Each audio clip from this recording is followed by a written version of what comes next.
Hello po, isang magandang araw po sa ating lahat. And kumusta po kayo? Ako po si Ate Mel. And sa lahat po ng mga nandito po ngayon, welcome po sa channel po natin. Lalo na sa Aries, no? This is Tawas number 11 sa lahat po ng Aries, sa unang zodiac po natin. Anyway guys, no, gusto ko pong introduce sa inyo aking mahal na ninin.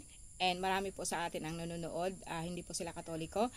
And gusto ko lang pong ipaliwanag sa inyo na wala po akong pinapanigan na kahit na anong relihiyon, no?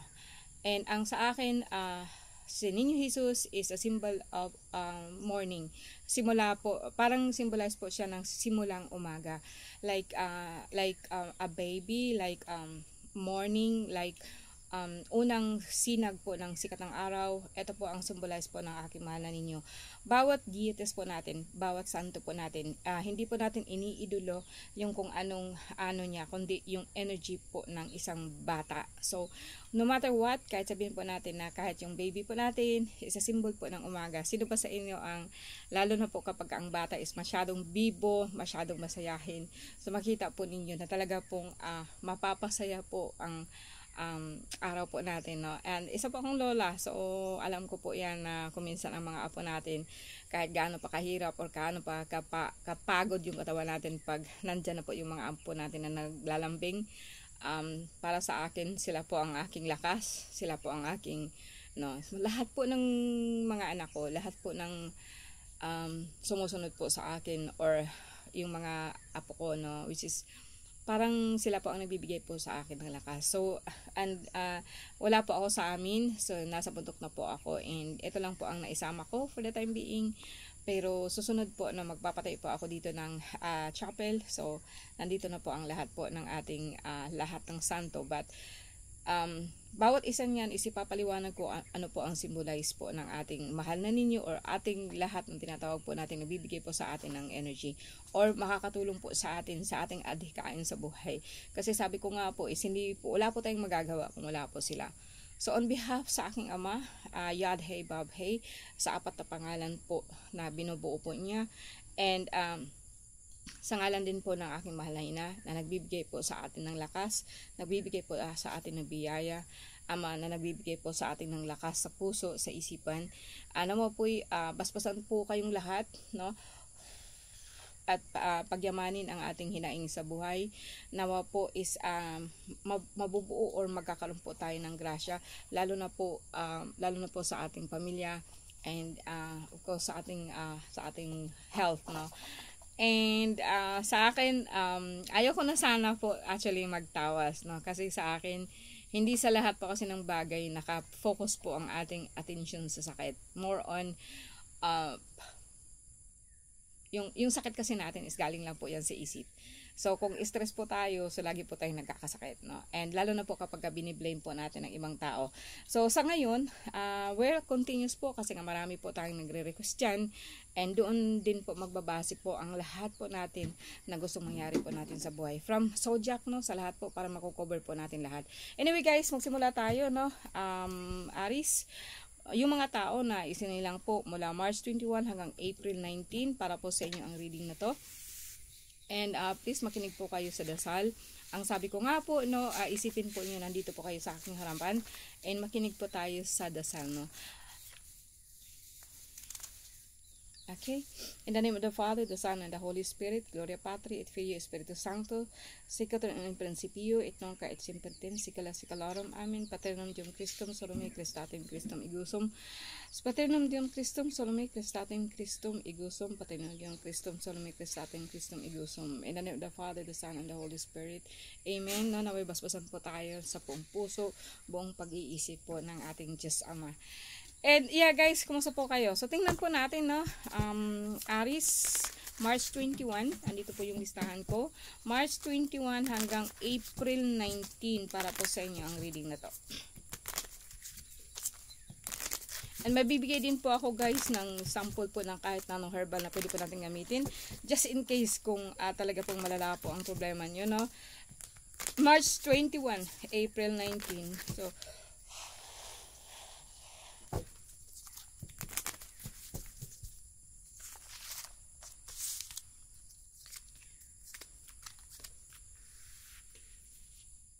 sorry po. kung magkukuha po ako ng tatlong siyam, no? So tingnan po natin yung ngayon, tingnan natin yung nakaraan, and probably in the future kung mananatili po kayo sa inyong sitwasyon sa ngayon. So pasensya na kayo kung mahirap po magtagalog, lalo na kung pag kay Bisaya, ano. Sana nga bisayain ko na lang, kaso lang marami din paano naman kami madam, di man kami din nakakaintindi. So tagalogin na lang natin. So kayo na lang po ang umintindi, okay? So pasensya na po, painom po ako ng tubig saglit. Okay. Ngayon po, itong nasa sentro po ng card natin is nakafocus po siya sa ngayon.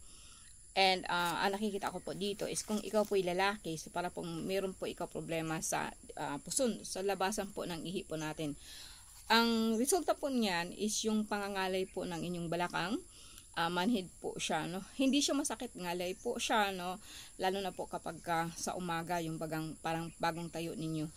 And kung babae naman po so may nakita po akong namumuong dugo, o sabihin po natin may problema po kayo sa mattress, which is yun po ang nagpapahirap po sa inyo. Yung bagang lagi pong masama or mabigat lagi yung pakiramdam nyo. Pwede pong sabihin po natin mababa yung mattress nyo. Pwede pong sabihin po natin na may problema po kayo kapag nagre-regla, no? And ito po yung sintomas po talaga ng parang parehas din po ang resulta nito. More on mabigat lang po lagi ang pakiramdam nyo, lalaki man ikaw o babae. Pero ang nakafocus yan kapag lalaki, yung prostate nyo. So bawasan po natin ang ating pagkain po ng mga maaalat, no? And pagkain po ng mga matatamis at saka malana, no? And dito sa pinakauna po natin is like, alam ko po na nagpapagamot na po kayo o nagpapadoktor na po kayo, no? Dahil nga po lagi pong masama po pakiramdam nyo. Pwede kayong sa lalaki, pwede po kayong uminom ng buko, no? Pero dapat po ipakuluan niyo muna yung buko mismo. Kasabay po yung laman, inumin niyo yun sa umaga or gawin niyo sa umaga like wala pa po kayong breakfast. And kasi masyado pong acidic po yung buko. So ang pinakamaganda po niyan is sa pamagitan po ng pagpakulo. And details po sa baba, ano, kung sakasakali pwede po kayong tumawag sa akin. Meron pa akong binigay na number. Meron din po akong binigay po sa inyo na info about sa FB ko. So pwede po niyo i-click yon. And masakit po yung kalahati or dito. Itong ulo niyo, kabila lang po, sumasakit po siya kuminsan. Now, in the past, tingnan natin kung bakit kayo nagkakaroon ng problema dito in the past. Okay?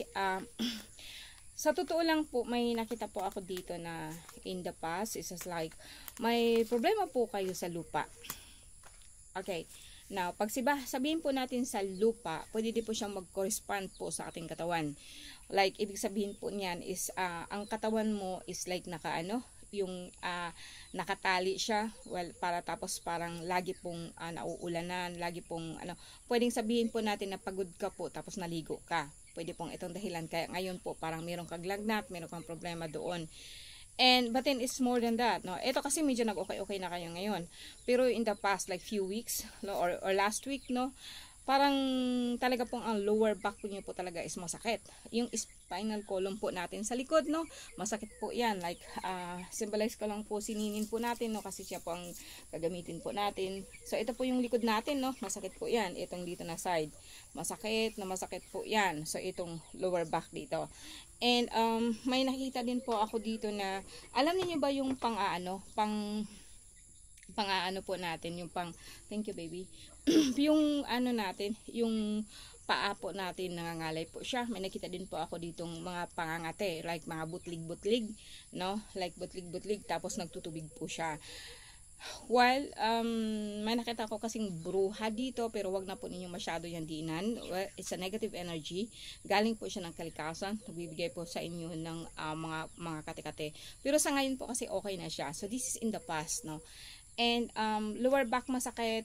And may nakita din po ako dito na hindi isang matandang lalaki na kung saan kung ididiretso ko po siya doon, like parang etong lalaking to kasi gumagamit po siya ng orasyon sa bungo, no. And kaya po lagi pong masakit ang ulo niya. Sa dahilan po nun is like lupa, no. Gusto niyang angkinin yung lupa.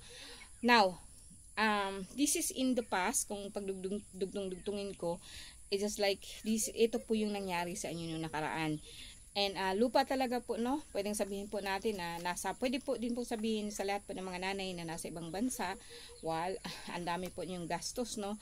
Pero para kasing inggit ito na kung saan related din po siya, as I said, sa lupa. Pwede din po na sa ibang bansa ka and lahat na lang po sa iyo po yung gastusin. Pwedeng ikaw ang gumagawa nito sa sarili mo, pwede din pong iba. No, pero kung fokusan po natin ikaw, okay, ikaw po ito, and pangalawang spread po natin is parang ang bigat-bigat po ng pakiramdam mo, and ito po ang iniisip nyo sa pamilya. So sumadahin po natin, no, like pagdugtong-dugtungin po natin yung nakaraan mo, at saka ito ngayon, at saka itong bukas mo. Well, as I said, pwedeng ikaw, pwedeng iba, no po. But then since nasa iyo ito Aries, pwedeng sabihin po natin na ikaw kasi yung parang nung nakaraang linggo kasi parang ang dami pong gastusin, ang dami mong iniisip. In fact, parang di ka po talaga makalagalaw, no, sa dami po ng iniisip mo. Pwede kasing punong-puno ikaw ng, hindi ko na masabing problema, kundi talaga pong gastusin, no, gastos dito, gastos doon. 7 of Eros, no, pwedeng lumabas din po dito na parang wala ka pong magawa in terms of situation, no? Pero sa mind lang po ito lahat, no.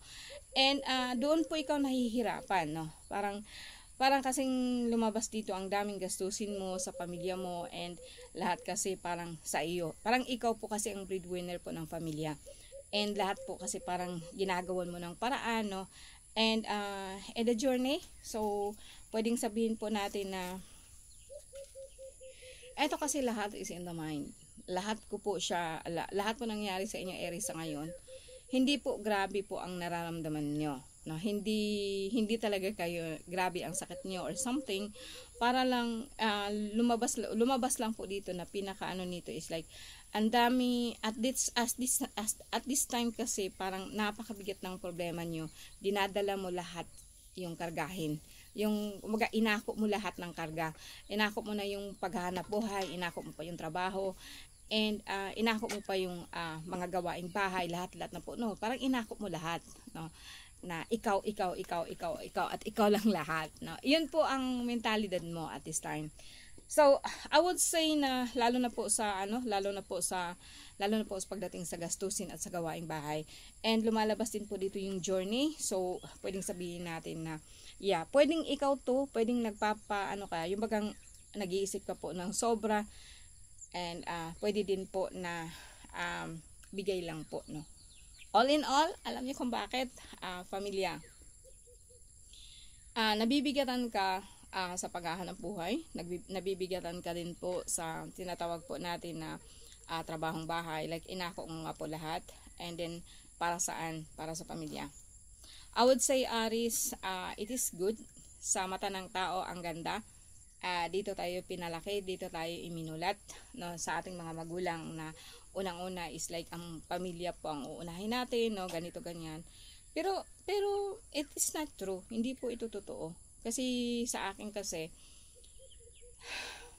anak man natin yan, hindi mo dapat kargahin lahat. Hindi mo dapat kargahin ang lahat ng trabaho, hindi mo aakuin lahat, no? Magpahinga ka kasi kailangan mo 'yun. And sa akin in the future, tingnan natin kung ano po talaga ang kinalalabasan. Pwedeng sabihin ko po kasi na mayroong outside forces po na gumagawa, pero pamilya lang po siya. Sabihin po natin na eto kasi siya is like